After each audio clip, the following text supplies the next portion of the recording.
Ama Baldé yaa gore Ama Baldé yaa gore 500 millions ñu may leen ko yow ñu wóola nga bañ toog Ama Baldé moo gore Ama Baldé may leen ko ay kër sama benn waay tey nee na ma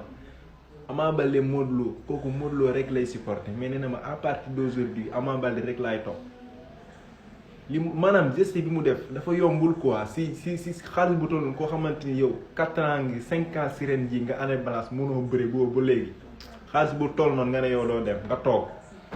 Ama Baldé may leen ko ay kër gàcce ngalaama. ku ngeen àndal Tapha Mbeur non mbër mu am xel am expérience Tapha Mbeur laa ko mas a gisee no Tapha Mbeur bis ni ko say man yow man lëx yaay sama mbër man da nga am fit am fulla am fayda sa wax ju am solo nga wax ju am fulla nga wax waxi personnalité waxi ko am fayda waxi responsabilité nga wax Tapha Mbeur nee na koo xam ne ni 8 mois moo la dese si nguur nga leen di woonaale kaay leen ma wax ngeen wax ma lan moo leen naqari ma fajal leen ko